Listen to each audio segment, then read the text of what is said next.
Guest of honour కార్యక్రమానికి స్వాగతం. ఈరోజు మన గెస్ట్ ఆఫ్ ఆనర్ కార్యక్రమంలో రాష్ట్ర civil supplies chairman, Janasena Kakinada అధ్యక్షుడు తోట సుధీర్. పవన్ కళ్యాణ్ ఎంతో నమ్మకంగా ఆ పదవిని తోట సుధీర్కి ఇవ్వడంలో ఆంతర్యం ఏమిటి? అసలు కాకినాడకే ఆ పదవి ఎందుకు ఇచ్చారు?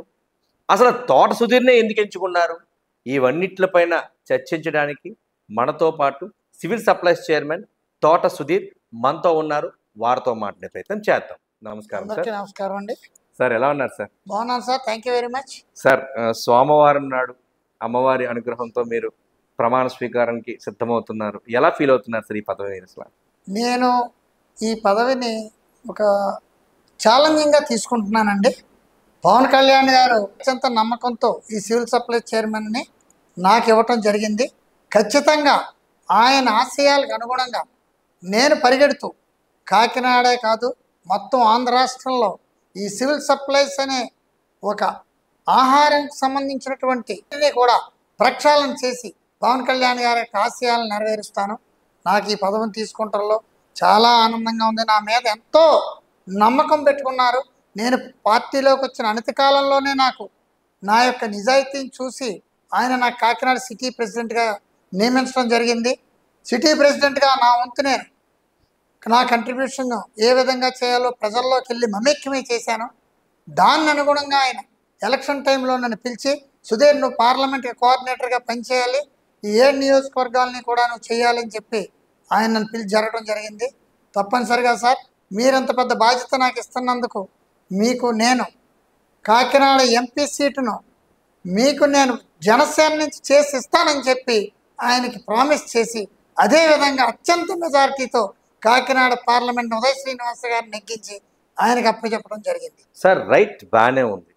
మీరు చెప్పినట్లు పవన్ కళ్యాణ్ గారు మీకు నమ్మే ఈ పదవి ఇచ్చారా, లేకపోతే పవన్ కళ్యాణ్ గారి మైండ్లో ఎవరిని టార్గెట్ చేసి మీకు పదవి ఇచ్చారని మీరు ఏం చెప్తారు? ఈ క్వశ్చన్కి ఆన్సర్ ఏంటంటే అండి, ఒకటి పవన్ కళ్యాణ్ గారికి నా మీద ఉన్న నమ్మకం, 2 కాకినాడ పట్టణం మెయిన్ ఆంధ్రప్రదేశ్లో కాకినాడ పోర్ట్ ఒక అవినీతి హబ్.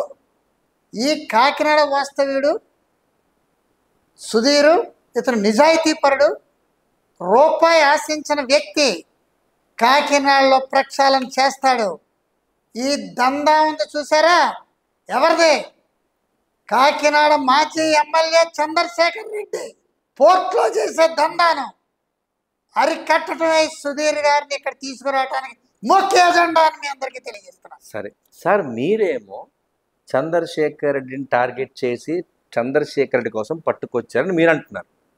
కానీ ఈవెన్ తోట సుధీరే చంద్రశేఖర్ రెడ్డి మనిషా కాదా? తోట సుధీర్ అప్పుడు ఎప్పుడు కూడా చంద్రశేఖర్ రెడ్డి మనిషి కాదు. ఈ రోజున మాదినేని తొడగొట్టి ఛాలెంజ్ చేసినప్పుడు తోట సుధీర్ చంద్రశేఖర్ రెడ్డి మనిషి ఎందుకు అవుతుంది? సార్, మరి చంద్రశేఖర్ రెడ్డికి మీకు ఎటువంటి సంబంధం లేదు అంటున్నారు. బట్ మిమ్మల్ని అంటే తోట సుధీర్ని Chandrashekar Reddy town bank vice president చేశాడా లేదా? దానికి సమాధానం ఏంటి?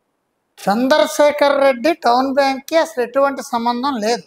చంద్రశేఖర్ రెడ్డి నన్ను టౌన్ బ్యాంక్ వైస్ ప్రెసిడెంట్ చేయటం ఏంటండి?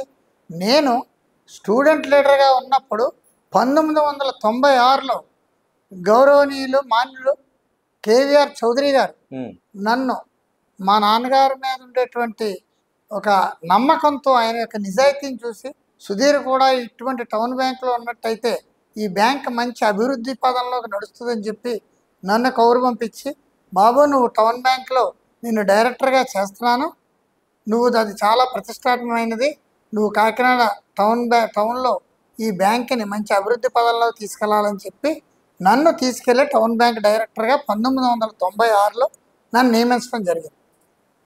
అప్పుడు బ్యాంక్ డిపాజిట్లు సుమారుగా 80 కోట్లు. ఈ రోజున 1100 కోట్లు దాటింది. లోనింగ్ 700 కోట్లు.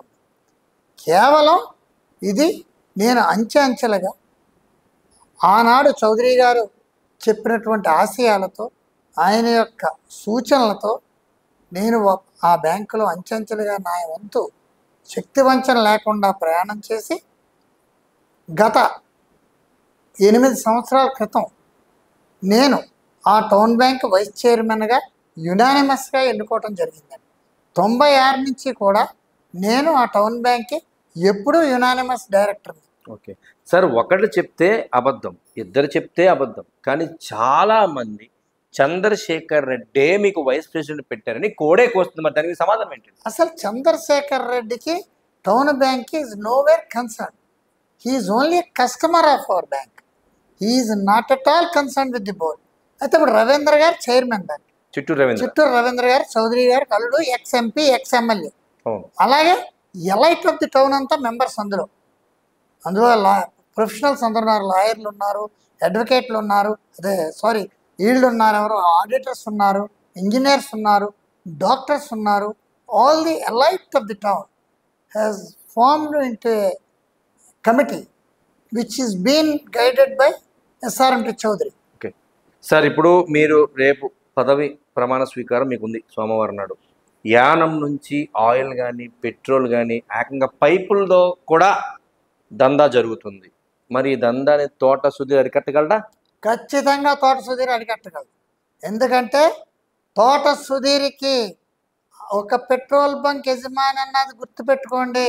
ఆయనకి ఎక్కడ ఏమి జరుగుతుందో తెలుసు. నేను నిజాయితీగా బంక్ వ్యాపారం చేస్తాను, కానీ అవినీతిని ఎక్కడుందో ఒక బంక్ డీలర్గా నా చెవుల్లో పడతా ఉంటాయి. ఎక్కడ మాఫియా జరుగుతుందో తెలుసు. నేను పదవి ప్రమాణ స్వీకారం అయిన తర్వాత ఖచ్చితంగా యానం నుంచి వచ్చే ఆయిల్ ఏమనివ్వండి, పైప్ లైన్కి హోల్స్ పెట్టి డ్రైన్ చేసే ఆయిల్ ఏమనివ్వండి, ఇక్కడి నుంచి ఏ విధంగా సముద్ర మార్గంలో ఆయిల్ అయితే వెళ్తుందో దాన్ని ఏమనివ్వండి, ఖచ్చితంగా ప్రక్షాళన చేయబోయే కార్యక్రమమే మొట్టమొదటి కార్యక్రమం. సార్, స్టార్టింగ్లో కూటమి ప్రభుత్వం రాగానే నాదెండ్ల మనోహర్ గారు కాకినాడ రావడం జరిగింది. వచ్చారు, 4-5 కోట్లు తిరిగారు, కంప్లైంట్స్, కేసులు అన్ని చెప్పారు. అక్కడతో అది ఆగిపోయింది. ఆగిపోయిందా, ఇంకేమైనా ఉందా? అస్సలు ఆగలేదండి. నాదెండ్ల మనోహర్ గారు ఒక నిజాయితీ అయినటువంటి వ్యక్తి.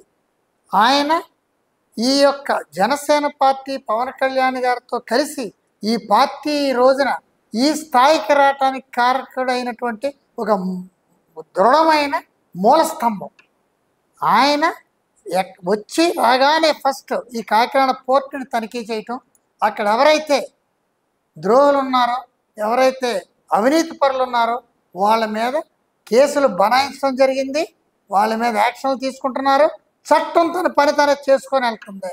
ఓకే సార్, నిజం చెప్పండి, మీరు అభివృద్ధికి టార్గెట్ చేస్తున్నారా లేకపోతే చంద్రశేఖర్ని టార్గెట్ చేస్తున్నారా?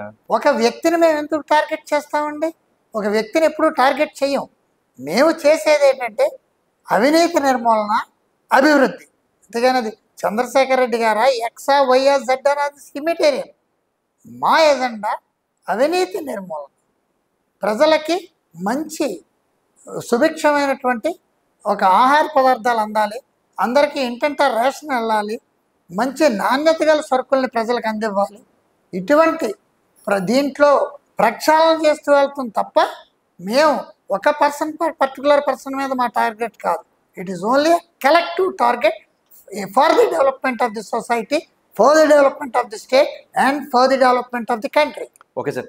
Sir, what it may be, ఏదైతేనే గతంలో మా 7 టైమ్స్ న్యూస్ మీకు ఇంటర్వ్యూ చేసినప్పుడు భారత రాజ్యాంగం లిఖించినట్లు తోట సుధీర్ అనే మీరు అంతఃకరణ శుద్ధితో ప్రమాణం చేస్తే ఏం చేస్తారని చెప్పి అడిగాము. ఇప్పుడు ఆ రోజు ఈరోజు వచ్చింది. సోమవారం నాడు ఆ శుభ గడియలో మీ ముందు నిలబడబోతుంది. సార్ చెప్పండి, ఎలా ఫీల్ అవుతుంది? చాలా సంతోషం అండి. మీరు ఆ రోజున ఇచ్చినటువంటి మీరు అన్నటువంటి మాట నిజంగా ఆ అమ్మవారి నోటంపుటే అనిపించినట్టు నాకు అనిపిస్తుంది. ఖచ్చితంగా మళ్ళీ ఈ రోజున ఆ దసరా నవరాత్రోత్సవాల్లో మీరు ఆ అమ్మవారిని దర్శించుకుని వచ్చాను ఇందాక చెప్పారు. అమ్మవారిని దర్శించుకుని వచ్చి నన్ను ఇంటర్వ్యూ చేయటం నిజంగా ఆ అమ్మవారే మీ రూపంలో వచ్చి ఇక్కడ అనిపిస్తున్నారని నాకు అనిపిస్తుంది.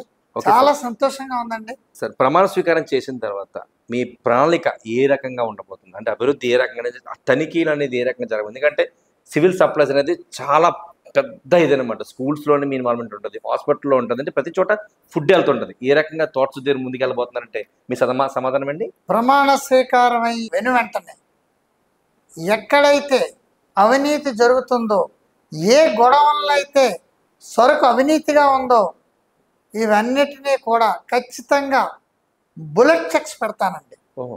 We are going for a bullet checks. నేను ఈ రోజున చెప్తున్నానండి, నేను చేసే ఈ ప్రక్షాళన భాగంగా నేను ఈ అవినీతి నిర్మూలనని చేపట్టడానికి పవన్ కళ్యాణ్ గారు నాకు ఇచ్చినటువంటి ఈ అవకాశాన్ని ఖచ్చితంగా నేను సద్వినియోగం చేసుకోబోతున్నాను. ఎవరైతే అవినీతి పరులు ఉన్నారో వాళ్ళు ఎవరెవనివ్వండి, రాగద్వేషాలు లేకుండా కుల మతాలకు అతీతంగా, అది బంధువు అవనివ్వండి, నా సొంత కొడుకు అవనివ్వండి, అవినీతి చేసినట్టయితే నడి రోడ్డు మీద సంఖ్యలు వేసి రోడ్డు మీద నడిపిస్తానని మీ అందరికీ నేను ఈ పాత్రికేయ సమావేశంలో కెమెరా ముందు తెలియజేస్తాను. సార్, మరి సివిల్ సప్లైస్ అనేది చాలా పెద్ద పదవి. సో బియ్యంలో, పప్పులో, ఉప్పులో అన్నిటిలో నాణ్యత ఉండాలి. మిమ్మల్ని నమ్మి పవన్ కళ్యాణ్ ఈ పదవి చెప్పారు. మరి ఎటువంటి నాణ్యత, ఎటువంటి అభివృద్ధి మీరు పేదలకు అందిస్తారంటే మీ సమాధానం సార్? నేను ఎప్పుడూ పేదల పాలిటి మనిషినండి. నేను ఒక రైతు కుటుంబం నుంచి వచ్చాను. రైతు యొక్క బాధసాధలు తెలుసు. ఎందుకంటే నేను ఒక రైతుగా కింద ఉండేటువంటి కూలి వాళ్ళతో మమేక్యమై వాళ్ళతో కలిసి నేను ఒక సొంత వ్యవసాయం చేసుకుని వాళ్ళ యొక్క బాధసాధల్ని నా గుండెలకు హత్తుకొని వాళ్ళకితో కలిసిమెలిసి ఉండిన మనిషిని. కాబట్టి ఈ రోజున వాళ్ళకి నేను చేయబోయేది ఏంటంటే ఖచ్చితంగా నాణ్యమైన సరుకులను అందిస్తాను. ఎక్కడ కల్తీ సరుకుల్ని నిర్మూలించడమే నా ఎజెండా. ముఖ్యంగా చెప్పేది ఏంటంటే వాళ్ళకి అందే రేషన్ సరుకులు అనుకున్న టైంకి పీడీ వెహికల్స్ ద్వారా నేను ఖచ్చితంగా అందజేస్తాను. మన జిల్లాలో సుమారుగా 6,450 రేషన్ కార్డులు ఉన్నాయి. దానికి 424, 425 సుమారుగా పీడీ వెహికల్స్ ఉన్నాయి.